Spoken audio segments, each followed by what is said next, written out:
أعوذ بكلمات الله التامة من غضبه وإقابه ومن شر عباده ومن همزات الشياطين وأن يحضرون. اللهم صل على محمد وعلى آل محمد كما صليت على إبراهيم وعلى آل إبراهيم إنك حميد مجيد. اللهم بارك على محمد وعلى آل محمد كما باركت على إبراهيم وعلى آل إبراهيم إنك حميد مجيد. Chers frères et sœurs, chers amis auditeurs, assalamu alaikum wa rahmatullahi ta'ala wa barakatuh.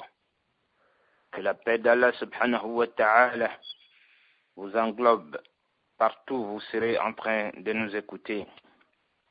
Chers frères et sœurs,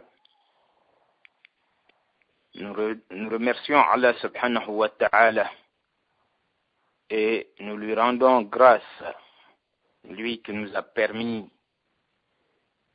de voir cette nouvelle année qui est l'année 2015.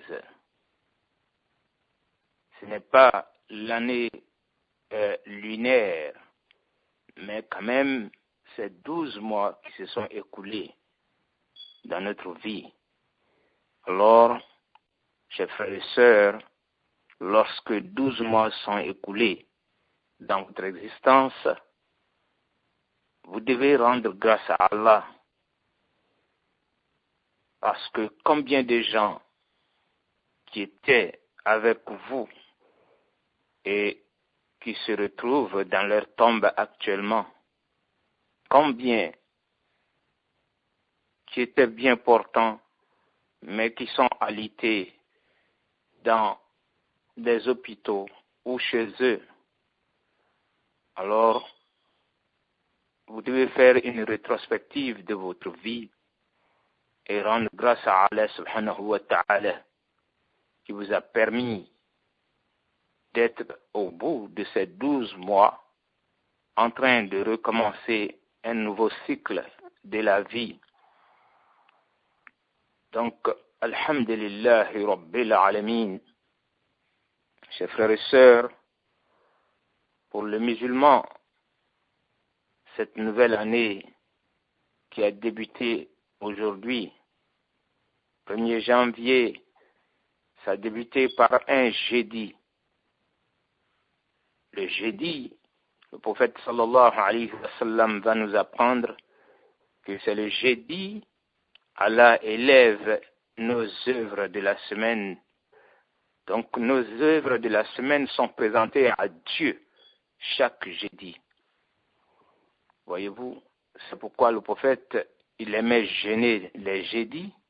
Il va dire, au moment où mes œuvres sont présentées à Dieu, j'aimerais que je sois en train d'adorer le Créateur en jeûnant. Et donc, pour combien de millions de personnes qui ont jeûné aujourd'hui, qui n'ont pas perdu la tête en se disant, c'est le nouvel an qui débute, alors il faut boire, il faut danser. Alors, d'autres qui se sont adonnés à cette pratique-là ne verront même pas le nouvel an parce que ils vont rendre l'âme avec le nouvel an. Subhanallah. Et donc, quand une année s'achève, celui qui commence, vous ne savez pas si c'est au début de ce nouvel an que vous allez quitter ce monde, ou bien c'est l'année dans laquelle vous allez quitter ce monde qui a commencé. C'est pour cette raison que le musulman garde la tête froide, alors il se ravise, il se repent, il demande pardon à son Créateur.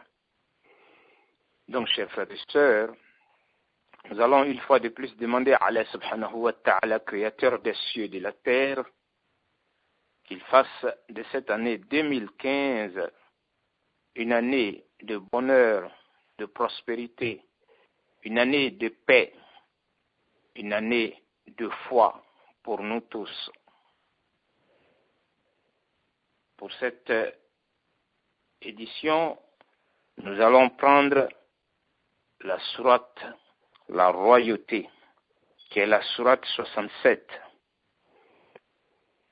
La sourate 67 est une sourate qui va plaire au prophète Mohammed sallallahu alayhi wa sallam, à tel point il va dire qu'il souhaite que tous ceux qui seront de sa communauté, il souhaite que tous ceux qui sont de sa communauté puissent mémoriser cette sourate. Pourquoi? Il va définir cette sourate en disant que c'est la sourate qui va intercéder et qui a même intercédé déjà pour quelqu'un jusqu'à ce que Allah ait pitié de lui. Et donc celui qui mémorise cette sourate, chers frères et sœurs, si vous la mémorisez, elle va vous protéger d'abord dans votre tombe. Elle vous protège contre les tourments de la tombe. Et elle va intercéder pour vous jusqu'à ce que Allah ait pitié de vous. Un jour, l'un de ses disciples qui a planté sa tente sur un espace, il va entendre la lecture de Surat al-Mulk.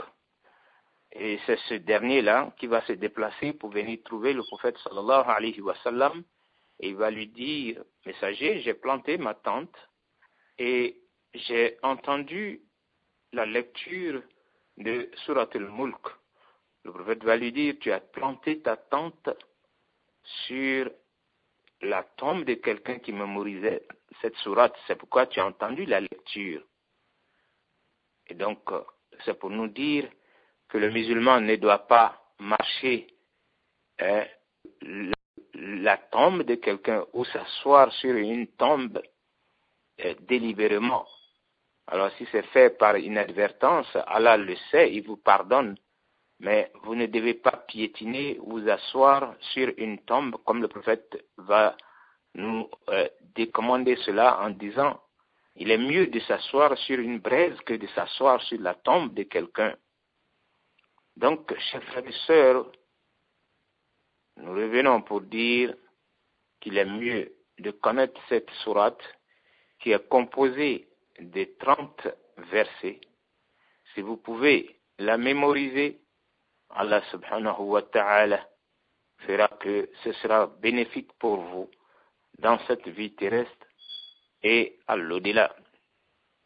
Donc, si vous la lisez dans la nuit, comme le prophète va le dire, si vous pouvez lire cette sourate dans la nuit, au matin, vous n'aurez aucun péché.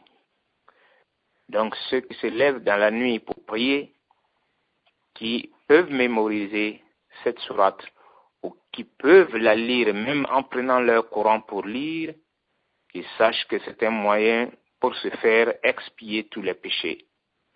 Donc Allah subhanahu wa ta'ala nous facilite la mémorisation de cette sourate et sa compréhension. Alors la sourate commence ainsi. بعد أعوذ بالله من الشيطان الرجيم بسم الله الرحمن الرحيم. Au nom d'Allah, le tout miséricordieux, le très miséricordieux. تبارك الذي بيده الملك وهو على كل شيء قدير. Béni soit celui dans la main de qui est la royauté et il est omnipotent. Subhanallah. Donc la royauté est dans la main de Dieu. La royauté réelle est la royauté de Dieu, puisqu'il est le roi des cieux et de la terre, il est le roi des mondes, puisqu'il a créé 18 000 mondes. Et nous les humains, nous sommes sur la terre, ça c'est un monde. Alors, on doit savoir que le prophète va nous dire, Dieu a créé 18 000 mondes. C'est pourquoi, quand on va dans l'espace, on va trouver que l'espace est infini, c'est-à-dire ça n'a pas de limite, chers frères et sœurs. On ne peut pas finir de compter les étoiles, les galaxies. Et donc, chers frères et sœurs, Allah est le vrai roi. Il est omnipotent. Il peut faire tout ce qu'il veut, comme il veut, quand il veut. Il poursuit en nous disant, الذي خلق الموت والحياة ليبلوكم أيكم أحسن عملا وهو العزيز الغفور. C'est lui qui a créé la mort et la vie afin de vous éprouver et de savoir qui de vous est le meilleur en œuvre. Et c'est lui le puissant, le pardonneur. Donc Dieu n'a pas créé vainement la mort et la vie. Il l'a créé afin que nous venions ici d'abord, puisqu'on était mort. Il nous a ressuscités. Tout un chacun doit d'abord croire en cela avant que tes deux géniteurs ne se rencontrent où tu étais. C'est après leur rencontre, leur mariage, et après qu'ils se soient connus, c'est de leur rapport que Dieu va te créer.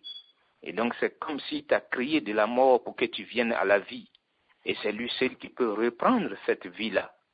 Une fois qu'il te l'a donnée, il va la limiter dans le temps et à tout moment, alors il peut la stopper.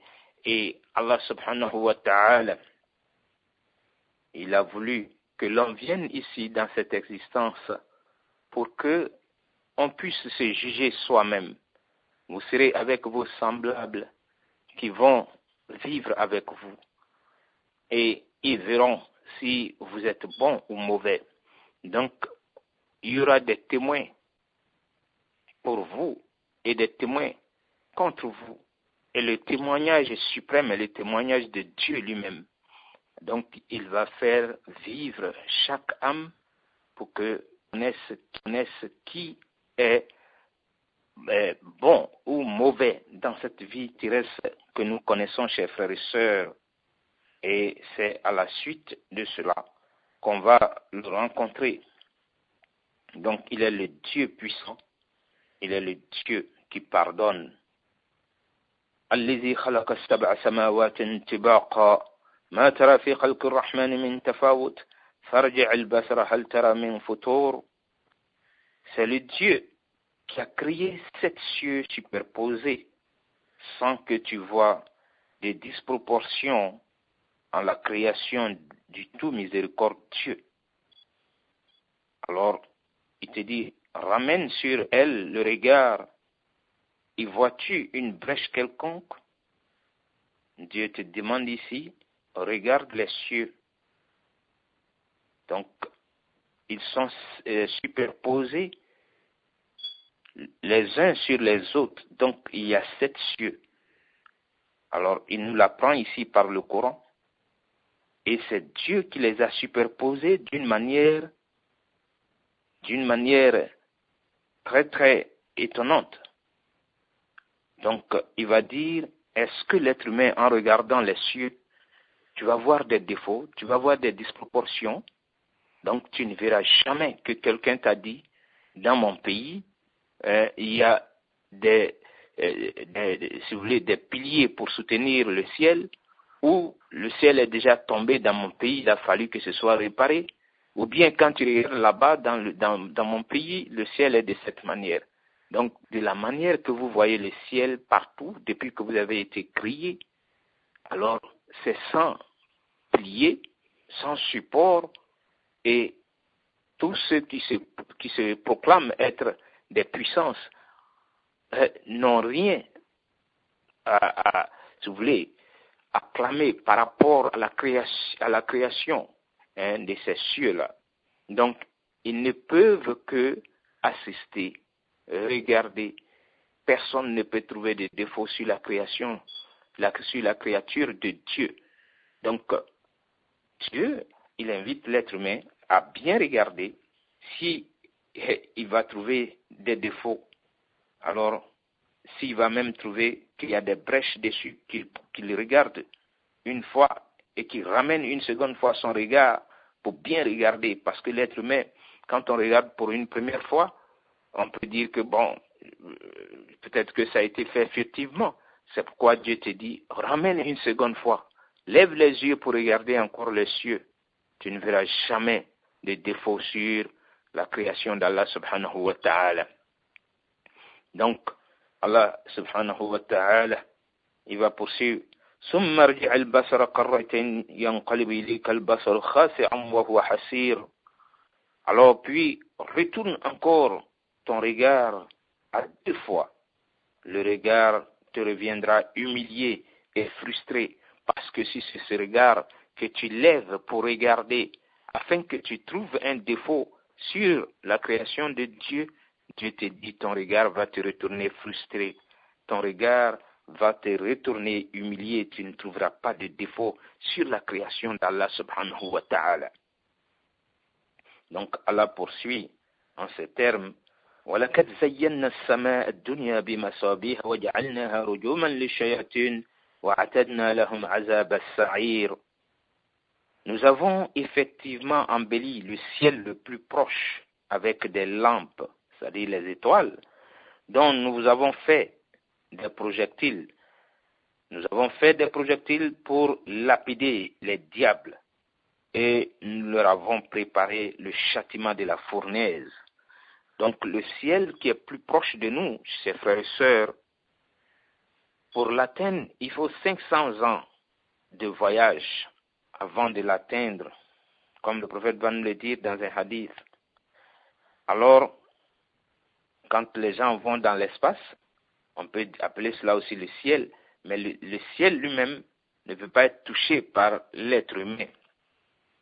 Donc, Allah subhanahu wa ta'ala va nous dire, le ciel qui est plus proche, puisqu'il y en a 7 qui sont superposés, il l'a embelli avec des lampes qui sont les étoiles que nous voyons. Et il a voulu que ces étoiles-là soient des projectiles pour lapider les diables qui vont se superposer pour aller écouter les paroles qui sont dites dans le premier ciel entre les anges, parce que tout ce qui est décidé, Dieu laisse les anges le mettre en application. Et donc, vous allez voir souvent, c'est ce qu'on va appeler les étoiles filantes. On va voir souvent que ça défile dans la nuit. Et ces projectiles-là, c'est expliqué par le prophète, les génies, avant que le prophète Mohammed ne soit envoyé, ils avaient l'habitude de s'interposer, de se superposer les uns sur les autres pour aller écouter ce qui se disait dans les cieux. Et c'est ainsi qu'ils vont informer les prestidigitateurs et les charlatans qui sont leurs alliés.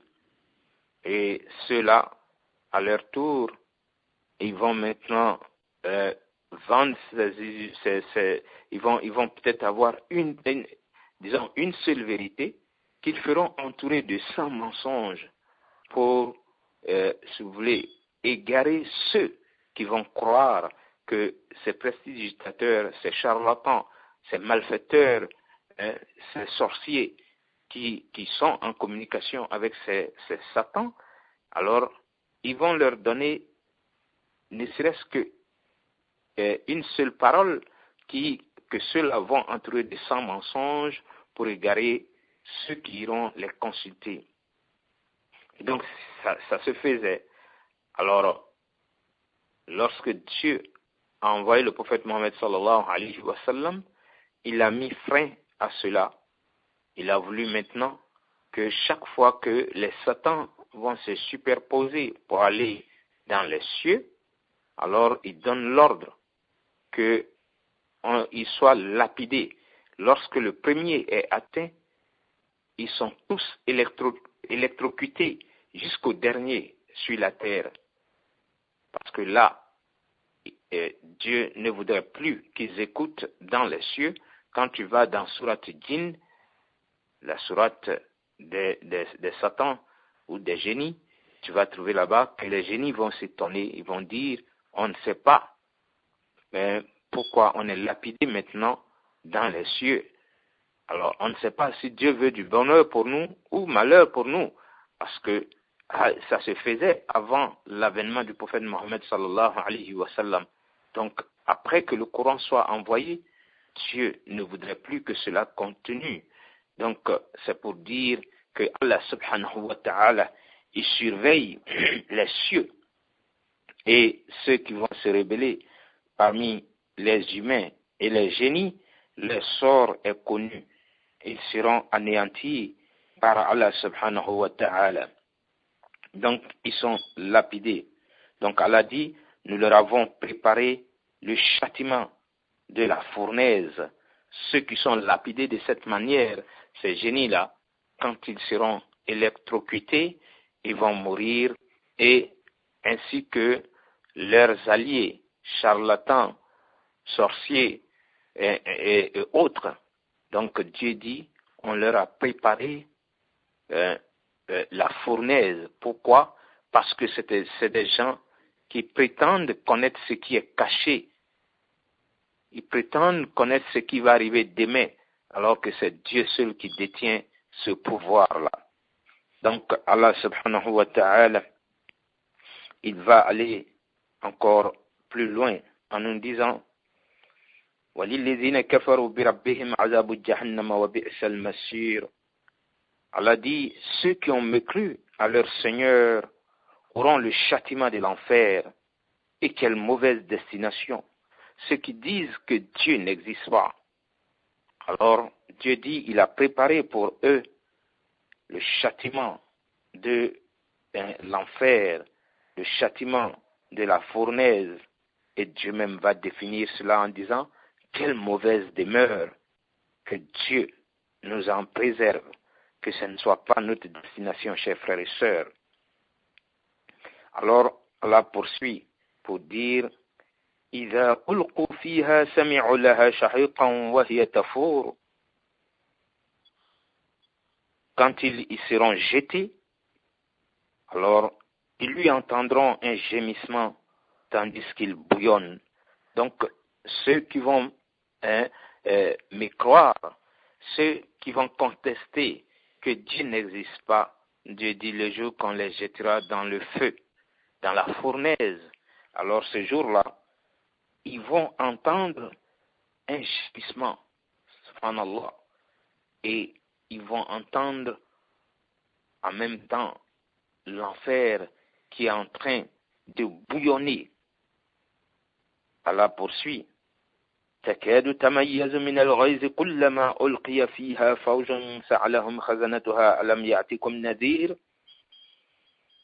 Puis, sans faux, de rage, il n'éclate. Subhanallah. Toutes les fois qu'un groupe y est jeté, ses gardiens leur demandent, quoi? Ne vous est-il pas venu d'avertisseurs? Donc, lorsqu'on va jeter des gens dans le feu, alors les gardiens du feu, ils vont demander à ces gens-là, est-ce que vous n'avez pas reçu de messagers, d'avertisseurs pour vous dire que ce jour-là viendra et que les gens seront jetés dans la fournaise pour le fait qu'ils n'ont pas cru que Dieu existe, pour le fait qu'ils se sont adonnés à la vie comme ils l'entendaient. Pour eux, nous sommes créés pour vivre, nous avons été créés pour qu'on vive notre vie, et quand on meurt, c'est fini. Donc ceux qui mènent ce genre de vie, alors ils seront dans ce feu-là. Les gardiens vont leur demander, vous n'avez pas entendu parler des messagers? Surtout, vous qui êtes venus les derniers sur terre, vous n'avez pas entendu parler du prophète Mohammed sallallahu alayhi wa sallam, qui était le dernier messager de Dieu? Alors, il faut répondre, قالوا بلى قد جاءنا نذير فكذبنا وقلنا ما نزل الله من شيء إن أنتم إلا في ضلال كبير. Alors, ils vont dire, mais si un avertisseur nous était venu, certes, mais nous avons crié au mensonge et avons dit, Allah n'a rien fait descendre. vous n'êtes que dans un grand égarement. Oui, ils seront obligés de dire la vérité ce jour-là. Ils vont dire effectivement. Un avertisseur était venu, on a entendu parler du prophète Mohammed sallallahu alayhi wa sallam. On a vu le... Mais nous avons dit que tout ça, c'est des mensonges, c'est des histoires. Et on a même dit que Dieu n'a rien fait descendre comme livre. Même avant le Coran, tout ça, c'est des histoires parce que c'est des gens qui ont écrit. Donc, Allah subhanahu wa ta'ala, il va dire que ceux-là, ils vont reconnaître leur tort.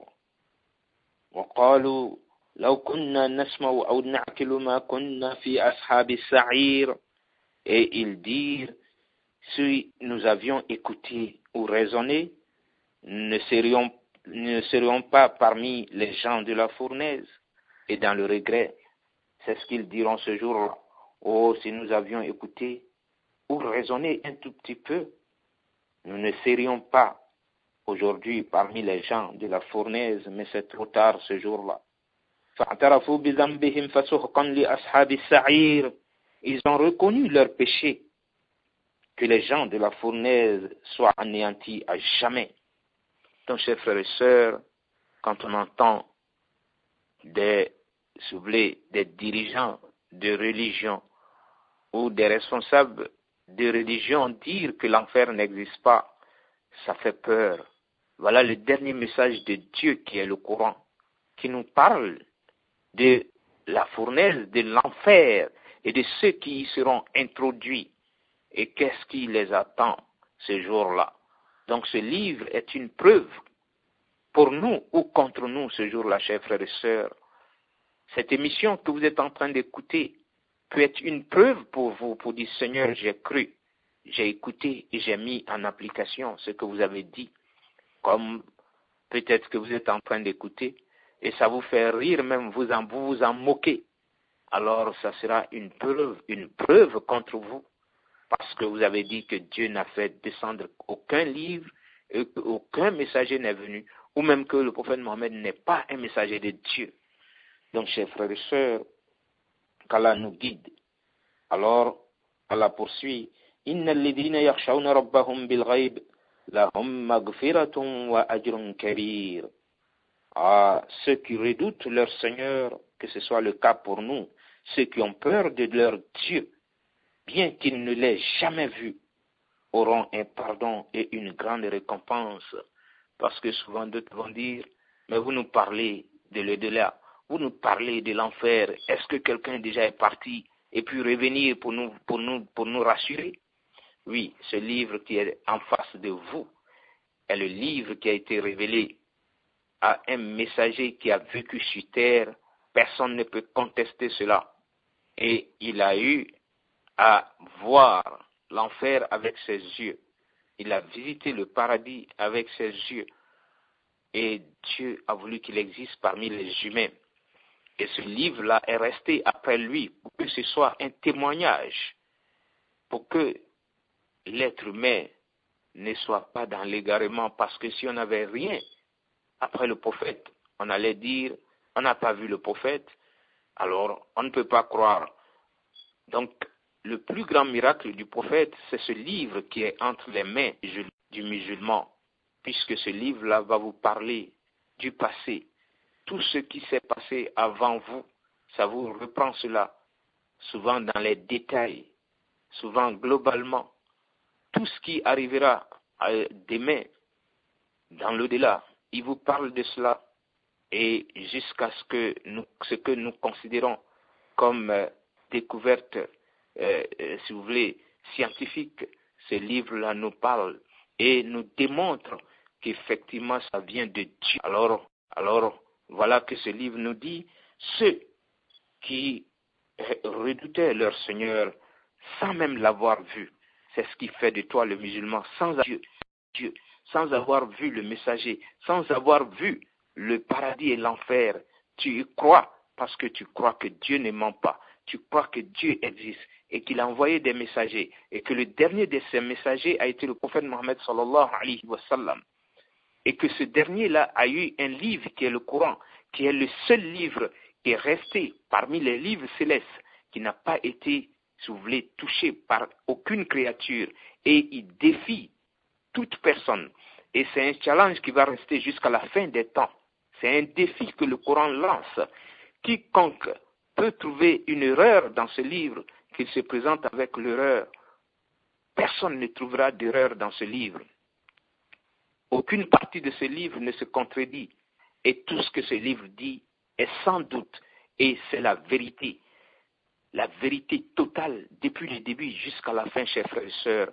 Donc Allah nous dit ici, ceux qui ont cru en leur Seigneur sans l'avoir vu, alors ce jour-là, ils seront gratifiés, ils auront le pardon d'Allah subhanahu wa ta'ala, et ensuite Allah leur accordera une grande récompense qui n'est rien d'autre que de leur accorder son paradis.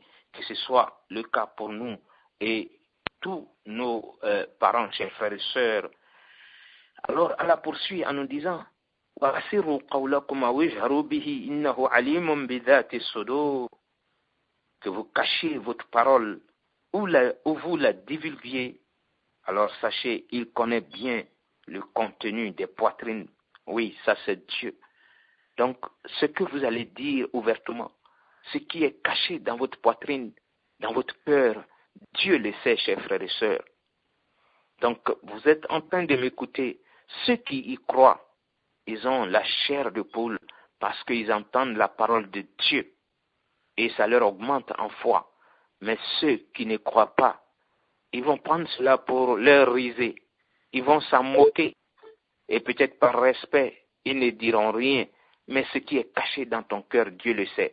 Même les anges qui te suivent pour écrire tes bienfaits et tes méfaits ne le savent pas. Mais Dieu qui est ton créateur, il te dit, ce qui est caché dans ton cœur, sache que Dieu, Allah subhanahu wa ta'ala, il est celui qui connaît ce qui est contenu dans les cœurs. Allah ya'lam man khalaqa wa huwa latiful khabir. Ne connaît-il pas ce qu'il a créé alors que c'est lui, le compatissant, le parfaitement connaisseur? Donc, effectivement, il doit connaître puisque c'est Dieu qui nous a créés. Il nous connaît mieux que nous-mêmes. Chers frères et sœurs, c'est ce qu'il veut te dire ici. هو الذي جعل لكم الأرض ذلولا فامشوا في مناكبها وكلوا من رزقه وإليه النشور. Allah subhanahu wa ta'ala nous dit, c'est lui qui vous a soumis la terre. Donc, il a voulu que la terre soit éparpillée sous nos pieds et que ce soit stable. Alors, il dit, parcourez donc ces grandes étendues. Dieu vous invite à voyager pour voir les différentes parties de la terre. Quand vous arrivez quelque part, vous voyez que c'est la savane. Vous pouvez voir la forêt. Vous pouvez voir ensuite, si vous voulez, le désert, ainsi de suite. Donc, quand vous parcourez la terre, vous ne trouverez pas que c'est un gouvernement qui a voulu que la savane soit ici et que le désert soit ici. Non, ça c'est l'œuvre de Dieu, chers frères et sœurs. C'est pourquoi il y a des pays qui ont des étendues de Sahara. Ils ne peuvent que l'apprécier. Ils ne peuvent rien changer là-dedans. C'est ainsi que Allah subhanahu wa ta'ala, pour que vous voyez sa grandeur, il est mieux que vous quittiez où vous êtes nés pour parcourir la terre. En regardant la terre, vous devez savoir que Dieu existe. C'est lui qui a étendu la terre pour nous et qui l'a rendue stable en y plantant les montagnes que vous voyez, chers frères et sœurs. C'est pour stabiliser la terre, pour ne pas qu'elle tremble avec nous. Donc, ces montagnes-là, ce n'est pas un gouvernement qui les plante quelque part. C'est l'œuvre de Dieu aussi, subhanallah. Donc, il nous demande de voyager et de regarder alors autour de nous. Alors, il nous invite aussi en nous disant, mangez de ce qu'il vous a fourni. Et donc, tout ce qui est sur terre, c'est pas l'être humain qui l'a créé. Donc, vous allez voir les étendues des champs, des fruits et des légumes. L'être humain, c'est pas nous qui les créons. On peut les s'aimer et on attend, même si on l'a arrosé, on attend que par la grâce de Dieu, que cette semence-là nous donne maintenant une bonne moisson pour qu'on puisse avoir les fruits, les légumes et les semences que nous voulons avoir pour bien vivre sur terre. Donc Allah subhanahu wa ta'ala, il le dit à l'être humain, mangez de ce qu'il vous a fourni, vers lui est la résurrection. C'est pourquoi vous allez vivre le temps qui vous est imparti et un jour vous allez finir par mourir. Que vous soyez croyant ou mécréant, vous allez retourner à celui qui a créé la terre et qui vous a tout donné sur cette terre, chers frères et sœurs. Subhanallah. Alors Allah subhanahu wa ta'ala, il va continuer. أَأَمِنْتُمْ مَنْ فِي السَّمَاءِ أَنْ يَخْسِفَ بِكُمُ الْأَرْضَ فَإِذَا هِيَ تَمُورُ. Êtes-vous à l'abri que celui qui est au ciel vous enfouisse en la terre et voici qu'elle tremble? Est-ce que l'être humain, avec son orgueil, sa mécréance, son arrogance, est-il sûr que Dieu qui est dans les cieux ne puisse pas faire trembler la terre et que la terre l'enfouisse, que la terre l'engloutisse? On n'a pas cette certitude-là. Donc, Allah subhanahu wa ta'ala, il le dit en voulant que l'être humain prenne peur en regardant autour de soi-même. Et voilà Dieu qui dit, et voici qu'en disant cela, voici qu'elle tremble déjà. Si Dieu demande aujourd'hui qu'il y ait tremblement de terre quelque part, ou même qu'il y ait une tornade, une tempête quelque part, pensez-vous qu'un gouvernement peut prendre la décision d'anéantir cela, cet ordre-là, chers frères et sœurs? Combien de fois ça s'est passé ici aux États-Unis? On a vu déjà des tornades, on a vu déjà des tempêtes qui ont détruit des villages ou des villes complètes. On a vu déjà des tremblements de terre, malgré la puissance de frappe de ce pays. Le gouvernement ne peut venir qu'après les dégâts pour constater et puis maintenant chercher à mettre les gens à l'abri quelque part. Donc c'est ainsi dans tous les pays du monde. Lorsqu'il y a un tremblement de terre, tout le monde, même le président, on cherche à le mettre d'abord à l'abri, si même le palais ne s'est pas écroulé sur lui. Donc c'est à la suite de cela qu'on vient constater les dégâts et on s'accorde à dire que c'est une calamité naturelle. Subhanallah, c'est un ordre de Dieu, créateur des cieux et de la terre. Et donc ici, dans cette sourate, Dieu, il prévient l'être humain. Est-ce que nous sommes à l'abri du fait que Dieu donne l'ordre, que la terre tremble avec nous? La terre est une créature de Dieu. Et les autres créatures de Dieu ont peur d'Allah subhanahu wa ta'ala, sauf nous les humains et les génies qui sommes arrogants et qui sommes aussi très faibles, chers frères et sœurs. Nous sommes faibles et nous sommes arrogants. Alors que les créatures qui nous entourent, sur lesquelles souvent nous reposons, ces créatures-là craignent Dieu, adorent Dieu, se prosternent pour Dieu. Le prophète va nous le dire à la veille de chaque vendredi, comme cette nuit, chers frères et sœurs. Toutes les créatures de Dieu ont peur parce qu'ils ne savent pas si ce n'est pas demain qui sera la fin de ce monde, puisque le monde prendra fin un vendredi. Et comme les autres créatures ne savent pas, elles ont peur jusqu'à ce qu'elles voient le soleil se lever de l'est pour aller à l'ouest. Parce que le jour où le soleil va se lever un vendredi à l'ouest pour venir vers l'est, ce jour-là sera le jour où le monde va finir carrément, chers frères et sœurs. Et donc, à chaque veille de vendredi, on nous dit toutes les créatures de Dieu ont peur, sauf les génies et les humains. Nous, on ne reste que dans les calculs. On ne fait que les calculs jusqu'à ce qu'on entende ce jour-là, et qu'on voit ce jour-là avec les yeux. Subhanallah. Donc, chers frères et sœurs, qu'Allah subhanahu wa ta'ala, qui nous guide et qui fasse que nous soyons parmi ceux qui vont profiter de ces recommandations. Donc Allah, il va aller plus loin. أأمنتم من في السماء أن يرسل عليكم حاسبا فستعلمون كيف نذير. Subhanallah. Ou êtes-vous à l'abri que celui qui est au ciel envoie contre vous un ouragan de pierres, vous saurez ainsi quel fut mon avertissement. Donc l'être humain n'est pas à l'abri de cela aussi. Que Dieu envoie un ouragan et de pierres, parce qu'il l'a déjà fait contre des peuples qui ont été rebelles avant nous, chers frères et sœurs. Est-ce que nous sommes à l'abri de cela? Est-ce que nous avons un gouvernement ou une puissance qui peut empêcher que Dieu envoie un ouragan de pierres pour nous détruire à la minute? Alors, Allah subhanahu wa ta'ala, il nous le dit, pour qu'on soit sûr que son avertissement est venu.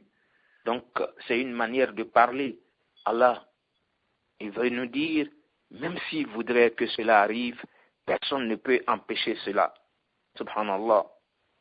أولم يروا إلى الطير فوقهم صافات ويقبضن ما يمسكهن إلا الرحمن إنه بكل شيء بصير. Allah subhanahu wa ta'ala, il va ensuite dire وَلَقَدْ كَذَّبَ الَّذِينَ مِنْ قَبْلِهِمْ فَكَيْفَ كَانَ النَّكِيرُ. Donc, en effet, ceux d'avant eux avaient crié au mensonge. Quelle fut alors ma réprobation? Donc, avant nous, on doit savoir qu'il y a eu des peuples qui ont réfuté la vérité de Dieu. Son message qui est qu'il est le Dieu unique qui doit être adoré. Il n'a pas de semblable, il n'a pas d'épouse, il n'a pas de compagne, il n'a pas d'enfant. Il est le Dieu unique qui doit être adoré. Il n'admet pas qu'on se prosterne devant une statue ou devant un chef. Donc Allah subhanahu wa ta'ala, il est le Dieu qui doit être adoré. Donc le culte est réservé exclusivement à lui. Le prophète n'est qu'un moyen pour nous expliquer comment l'adorer.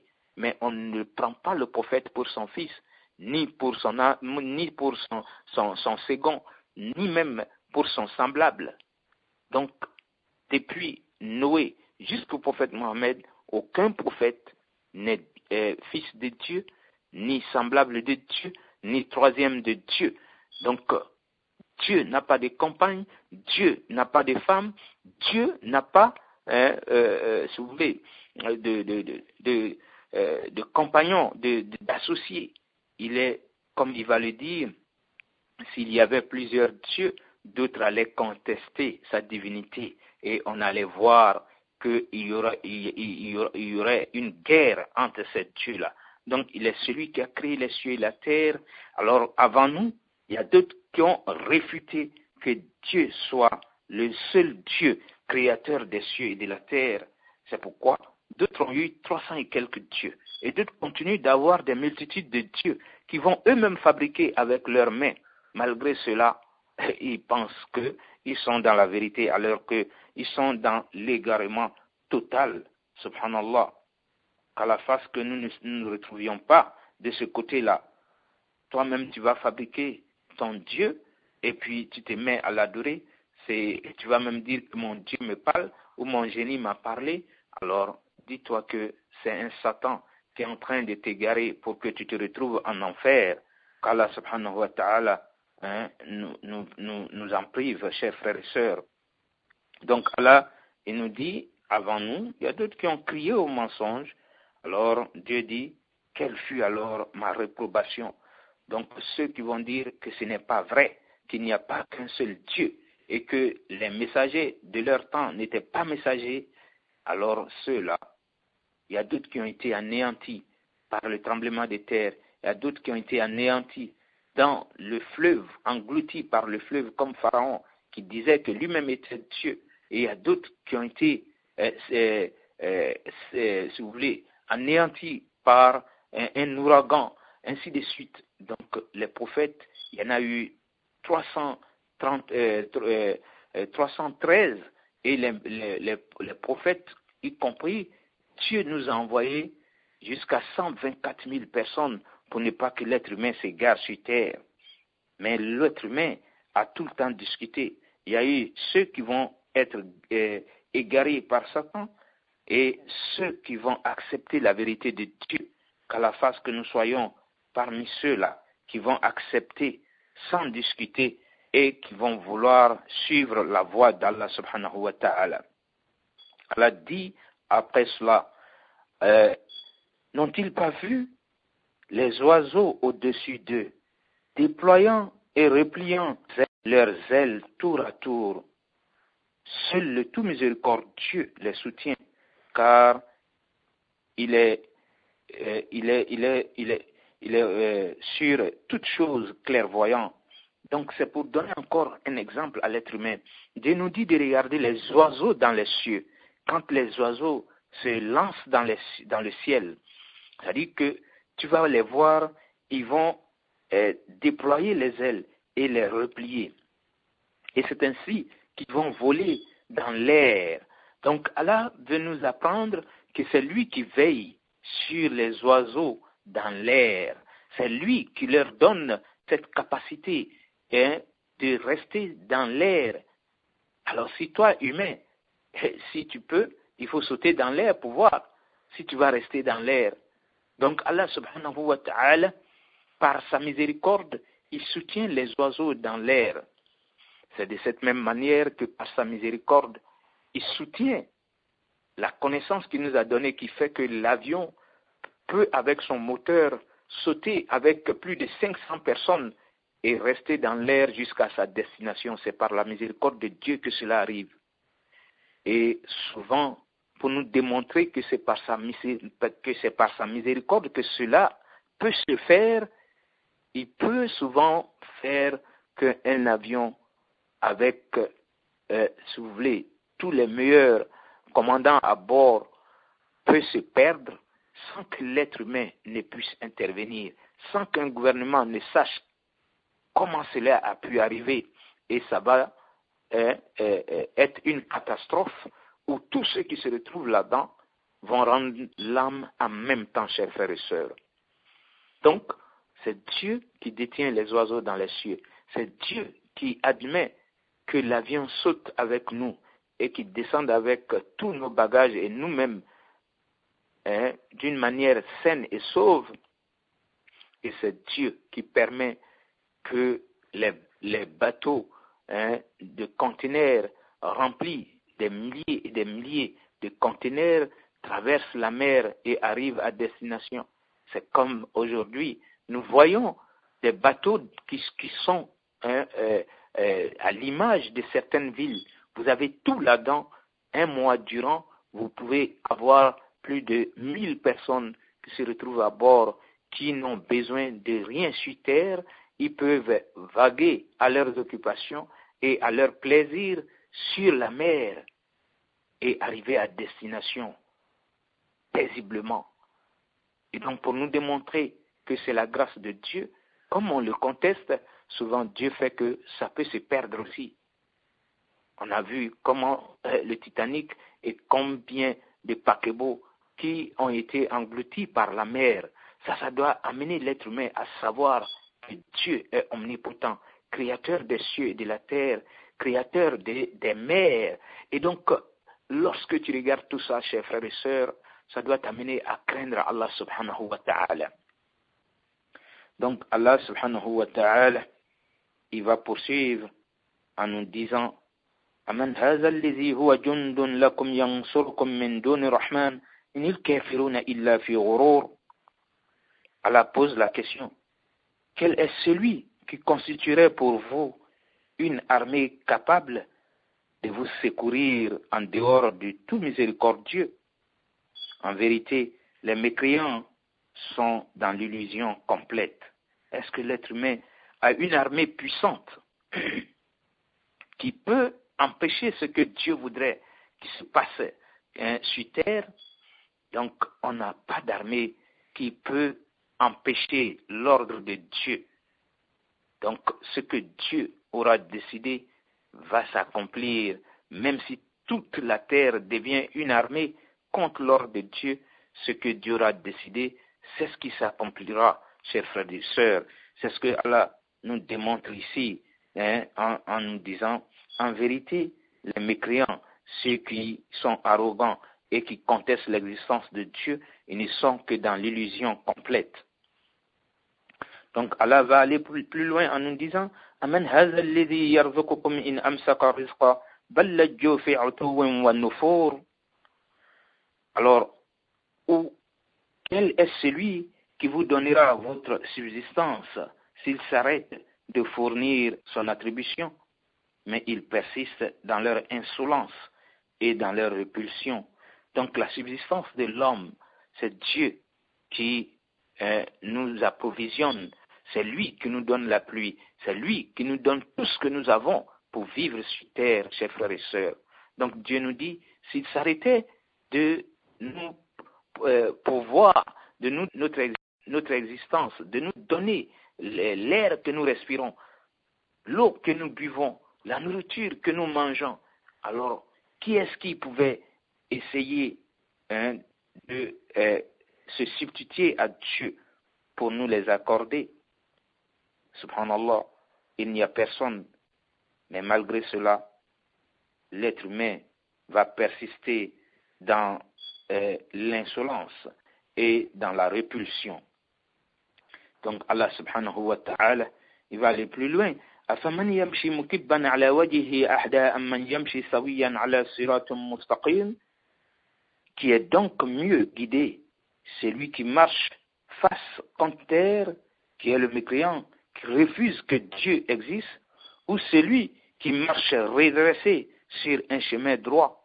Chers frères et sœurs, comme celui qui croit que Dieu existe et que c'est lui qui a créé ce monde, c'est à lui qu'on appartient.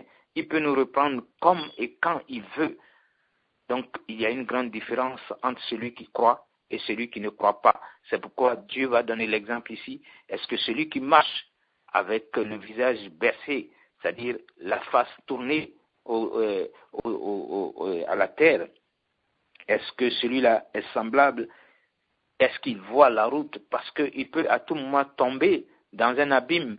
Est-ce que celui-là est égal à celui qui a la tête haute et qui regarde droit devant lui pour éviter les obstacles? Donc, ce n'est pas la même personne. Donc, Allah subhanahu wa ta'ala, il poursuit. قل هو الذي أنشأكم وجعل لكم السمع والأبصار والأفئدة قليلا ما تشكرون. Donc Allah subhanahu wa ta'ala nous dit, dis-leur Mohammed, c'est lui, Dieu, qui vous a créé et vous a donné l'ouïe. Donc l'oreille que vous avez, c'est Dieu qui vous l'a donné.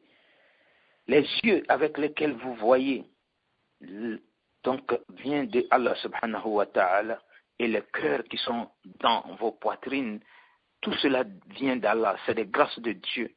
Vous ne pouvez pas savoir combien de fois l'ouïe est une grâce de Dieu, sauf lorsque vous commencez à avoir des problèmes d'ouïe. Subhanallah, ça arrive à combien de personnes? Alors quand vous devenez sourd, remarquez cela, chers frères et sœurs, vous devenez déséquilibré quelque part. Quand les gens parlent, vous n'entendez plus. Quand ils crient, souvent vous allez vous énerver qu'ils ont crié sur vous.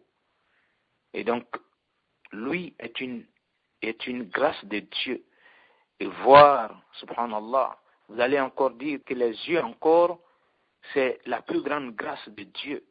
Parce que ça vous permet de voir ce que vous mangez, d'aller où vous voulez, sans dépendre de quelqu'un. Parce que quand vous ne voyez plus, vous êtes dans l'obscurité totale jusqu'à ce que vous quittiez ce monde.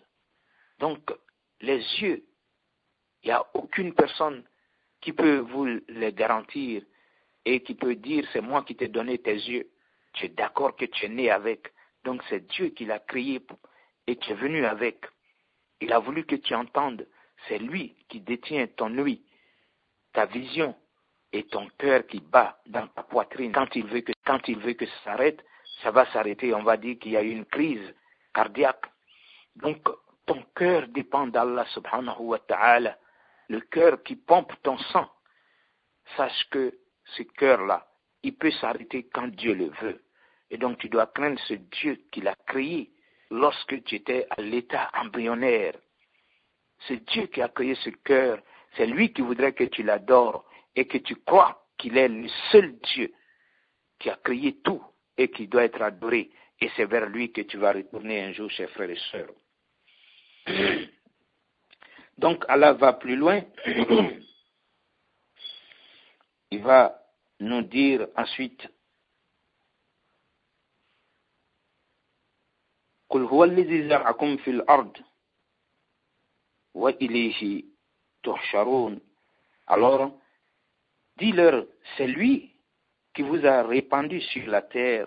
Il a voulu que d'autres soient en Afrique, d'autres soient en Asie, que d'autres soient en Europe, que d'autres soient en Amérique. C'est lui qui vous a répandu partout sur la terre. Et c'est vers lui que vous serez rassemblés. Subhanallah. Malgré qu'on pense qu'il y a une grande distance entre ces étendues de terre, mais Dieu nous dit, c'est lui qui a voulu que d'autres soient en Asie, en Europe, en Amérique, en Afrique. Mais soyez sûrs, au moment opportun, Dieu va nous rassembler tous et on sera devant lui. Personne ne pourra nier ce jour-là encore. Subhanallah. C'est lui qui a créé les cieux et la terre. Comme il le dit dans le Coran, il va les effacer, les anéantir, les détruire, placer pour que l'être humain sache que c'est lui qui les a créés et qui peut les détruire et les reproduire pour qu'on soit sûr. Il va nous faire mourir et nous faire ressusciter, comme d'autres sont encore en train d'hésiter et dire est-ce que c'est une vérité. Donc, lorsque tu vas mourir, tu vas maintenant voir cette réalité et cette certitude. Tu ne peux plus revenir dans ce monde. Mais lorsque Dieu voudrait qu'il y ait jugement, c'est là qu'il va nous redonner la vie pour qu'on se présente devant lui et qu'il y ait jugement, chers frères et sœurs. Donc, c'est ce qu'il nous dit ici. Donc, c'est lui qui nous a répandus sur la terre et c'est vers lui que nous allons être rassemblés un jour. وَيَقُولُونَ مَتَى هَذَا الْوَعْدُ إِن كُنتُمْ صَادِقِينَ قُلْ إِنَّمَا الْعِلْمُ عِندَ اللَّهِ وَإِنَّمَا أَنَا نَذِيرٌ مُبِينٌ. Alors, Dieu dit, ils disent, à quand cette promesse, si vous êtes véridique, quand vous dites que ce monde-là va finir et que Dieu va nous rassembler, il va nous ressusciter, quand est-ce que ça va se passer? Alors Dieu dit au prophète Mohammed, dit, Allah seul en a la connaissance. Et moi, je ne suis qu'un avertisseur clair. Je viens pour vous le dire, seront sauvés ceux qui vont y croire et seront égarés ceux qui vont renier cela. Donc, le prophète ne peut pas nous dire c'est quel jour. Il nous donne simplement l'information, dire c'est en telle année, personne ne le sait, aucun prophète, aucun ange, aucune personne ne peut savoir cela. Dieu seul sait en quelle année ça va se passer. Subhanallah. Mais il a voulu que le jour soit connu, ça sera un vendredi. Subhanallah. Ça sera un vendredi, chers frères et sœurs. Un vendredi où on va entendre la trompe souffler et le soleil va se lever de l'ouest. Au lieu que ça se lève à l'est, ça va se lever à l'ouest. Et ce jour-là, il n'y aura plus de repentir, dire « Ah, Seigneur, je viens maintenant, je suis d'accord, alors j'ai tout vu, je suis d'accord. » Non, ce jour-là, ton repentir ne va plus servir. C'est le jour où tu as déjà vu la vérité. Comme tu disais que la résurrection, la mort, ou même le fait que le prophète soit venu et que le Coran ne soit pas vérité, tout cela tu verras et tu ne pourras plus te ressaisir, chers frères et sœurs. Donc Allah subhanahu wa ta'ala ait pitié de nous, qu'il nous guide sans fin sur le droit chemin. فَلَمَّا رَأَوْهُ زُلْفَةً سِيئَتْ وُجُوهُ الَّذِينَ كَفَرُوا وَقِيلَ هَذَا الَّذِي كُنْتُمْ بِهِ تَدَّعُونَ. Puis, quand ils verront le châtiment de près, les visages de ceux qui ont mécru seront affligés et il leur sera dit, voilà ce que vous réclamiez. Donc ce jour-là, ceux qui disaient, c'est des histoires, Dieu dit, leur visage va s'assombrir. Ils verront que c'est la vérité et on va leur dire, voilà ce que vous réclamiez. Vous dites que la résurrection n'est pas vraie. On ne sera pas rassemblés devant Dieu. Il n'y aura pas de jugement. Alors eux, ils seront affligés et on leur dira ce jour-là, voilà ce que vous contestiez dans votre existence terrestre. Alors, vous serez maintenant là, regrettant, mais ça ne va plus servir. قُلْ أَرَأَيْتُمْ إِنْ أَهْلَكَنِيَ اللَّهُ وَمَنْ مَعِيَ أَوْ رَحِمَنَا فَمَنْ يُجِيرُ الْكَافِرِينَ مِنْ عَذَابٍ عَلِيمٍ. Dis que vous ensemble, qu'Allah me fasse périr, ainsi que ceux qui sont avec moi, ou qu'il nous fasse miséricorde, qui protégera alors les mécréants d'un châtiment douloureux. Dis-leur, Mohammed, que je meurs, moi et tous ceux qui croient que Dieu est unique et qu'on va mourir. Mais si nous mourons, est-ce que les mécréants ne vont pas mourir? Alors, si même nous mourons, qui va protéger les mécréants le jour où on va dire qu'ils doivent entrer en enfer? Ce jour-là, ils n'auront personne pour intercéder pour eux. Ils n'auront personne pour contester le jugement de Dieu. C'est ce que le Coran nous dit ici. Dis-leur, Mohammed, ils peuvent aujourd'hui dire que tu mens. Donc, croyant, ça doit être votre attitude. Quand quelqu'un dit que le Coran que vous avez n'est pas vérité, le prophète même n'était pas messager de Dieu, la religion islamique est une religion de terrorisme, ce n'est pas une vraie religion. Alors, gardez la tête froide, restez serein, sachez que c'est Dieu qui a le dernier mot, et donc, même si vous mourrez, celui qui est en train de contester, il va mourir aussi. Combien de grands qui pensaient que c'est eux qui géraient ce monde-là se retrouvent sur la terre actuellement dans les regrets? Combien de grandes personnes qui sont des personnes importantes aux yeux des gens, qui sont des personnes viles, sans importance auprès de Dieu? Combien de gens combien de personnes que les gens ne considéreront pas, qui ne considèrent même pas dans cette vie, sont des gens honorés, des gens sublimes auprès d'Allah subhanahu wa ta'ala. Donc Allah poursuit en ces termes: قل هو الرحمن آمنا به وعليه توكلنا فستعلمون من هو في ضلال مبين. Dis, c'est lui, le tout miséricordieux. Nous croyons à lui et c'est en lui que nous plaçons notre confiance. Vous saurez bientôt qui est dans l'égarement évident. Donc le musulman place sa confiance en Dieu, le Dieu miséricordieux. Et il attend, comme celui qui est en train de dire que c'est faux. Alors c'est pourquoi Dieu dit, vous saurez bientôt, à votre mort, qui est dans l'égarement évident. Parce qu'une fois que vous allez fermer les yeux pour quitter cette vie, chers frères et sœurs, c'est le regret total. Vous ne pouvez plus revenir en arrière. Vous ne pouvez pas dire, Seigneur, permets-moi, donne-moi une seconde chance, comme Dieu le dit dans le Coran. Il y a d'autres, quand ils vont mourir, ça sera, si vous voulez, ça sera leur plainte. Seigneur, j'ai tout vu maintenant. Je crois. Alors, donne-moi, ne serait-ce qu'une heure du temps pour que je t'adore et que je revienne. Non, Dieu ne donnera plus cette chance-là. Peut-être tu as eu 100 ans pour vivre, 80 ans. Tu étais dans tout le luxe, dans, si vous voulez, dans tout le bonheur de cette vie. Et tu as tout le temps mécru. Tu as tout le temps renié, dénigré même ceux qui croyaient. Et donc, une fois tu te retrouves devant Allah, il n'y a plus de retour, chers frères et sœurs. قل أرأيتم إن أصبح ماؤكم غورا فمن يأتيكم بماء معين. Dieu achève en ces termes, dit Mohammed, que vous en semble si votre eau était absorbée au plus profond de la terre, qui donc vous apporterait de l'eau de source? L'être humain doit être bienveillant, il doit être, si vous voulez, reconnaissant. Il doit être reconnaissant en regardant ne serait-ce que l'eau que nous consommons, chers frères et sœurs, l'eau qui vient de la terre. Dieu peut nous empêcher d'avoir l'eau, subhanallah. Et combien de fois tu vas voir l'être humain est méchant quand tu regardes nos pays sous-développés, quand on produit de l'eau, quand le gouvernement même peut être capable de donner de l'eau, alors on va encore faire payer l'eau d'une manière chère à la population, alors qu'on devait donner l'eau. L'eau qui est source de vie devait être à la portée de tout le monde. Ici, Dieu nous dit, c'est lui qui fournit l'eau à l'être humain. Alors s'il nous empêchait d'avoir son eau, est-ce que l'être humain peut créer une eau? Est-ce que l'être humain peut faire sortir l'eau de source? Puisque l'eau vient de la terre pour qu'on puisse subvenir à nos besoins. Subhanallah.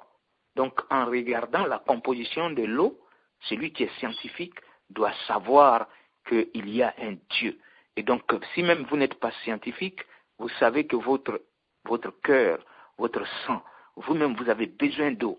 Il faut en boire suffisamment parce que le sang en a besoin. Donc, chers frères et sœurs, en regardant l'eau, l'être humain doit être d'accord que Dieu existe et il doit retourner vers Allah subhanahu wa ta'ala pour lui rendre grâce et l'adorer convenablement. صدق الله العظيم وبلغ رسول الكريم ونحن على ذلك من الشاهدين. Dieu n'a dit que vérité et son messager nous a transmis cette vérité et c'est ce que nous continuons de transmettre à nos frères et sœurs qui nous écoutent. Alors, chers frères et sœurs, qu'Allah subhanahu wa ta'ala raffermisse notre foi et qu'il nous guide sans fin sur le droit chemin. Parce que si on arrive à l'adorer, c'est par sa grâce. Ce n'est pas parce que nous sommes puissants, ni parce que nous sommes intelligents, ou parce que nous sommes nés d'une bonne famille. C'est par sa miséricorde qu'il nous guide, qu'il continue de nous guider, qu'il ne nous abandonne pas en un clin d'œil à notre propre sort, qu'il fasse que nos meilleurs vœux, qui sont bonheur pour nous ici-bas et à l'au-delà, se réalisent. Tout ce que nous aimons qui n'est pas bonheur pour nous, que Dieu fasse qu'on puisse s'en départir et qu'on puisse s'en éloigner.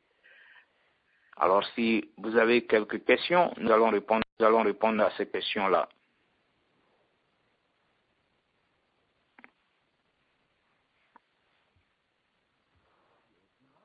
Allô?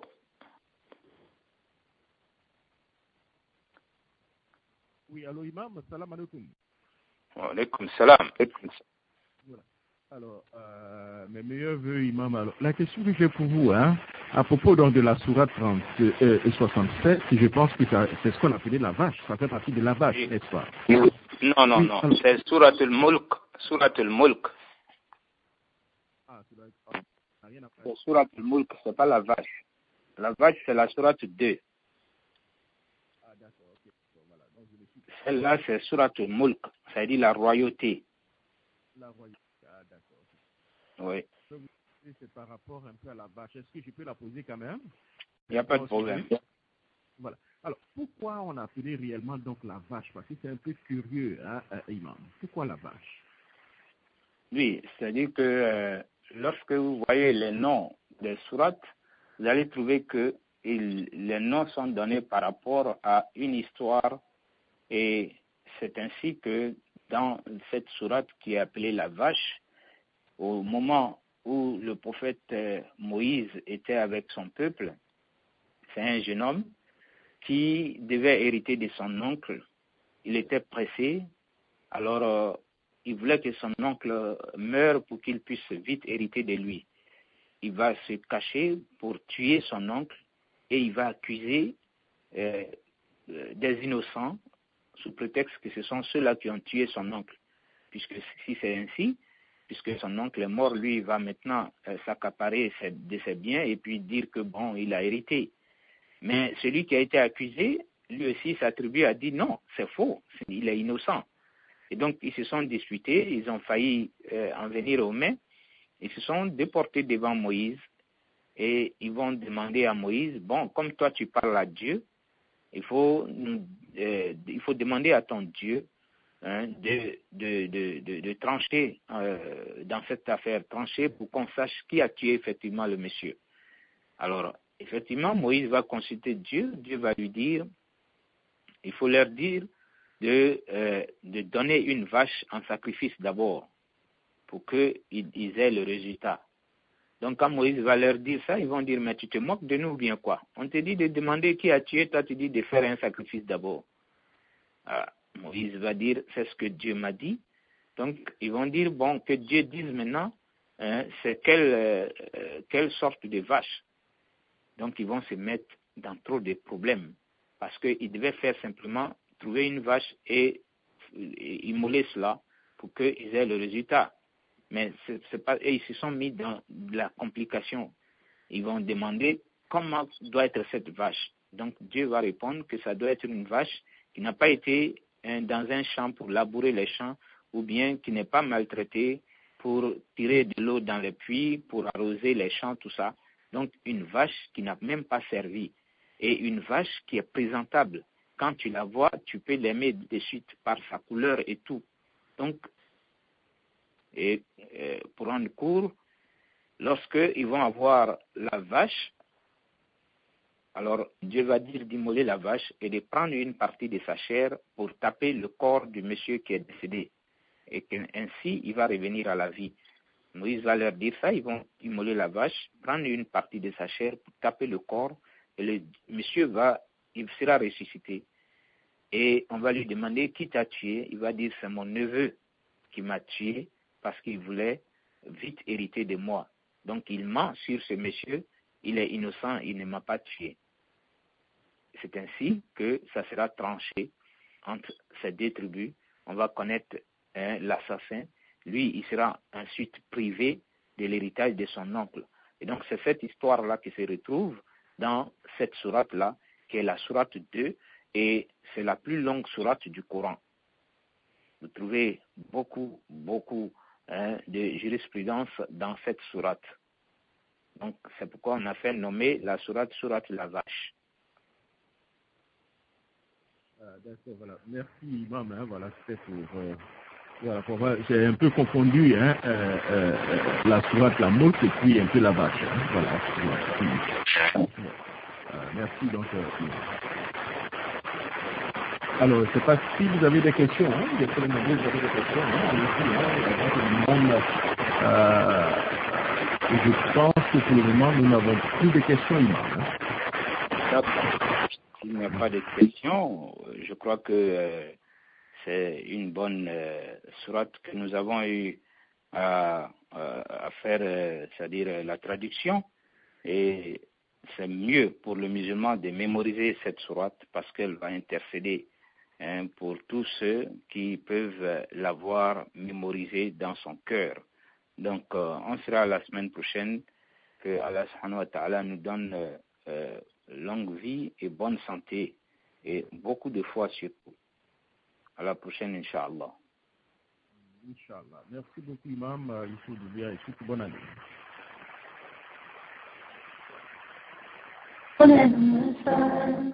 Praising Lord before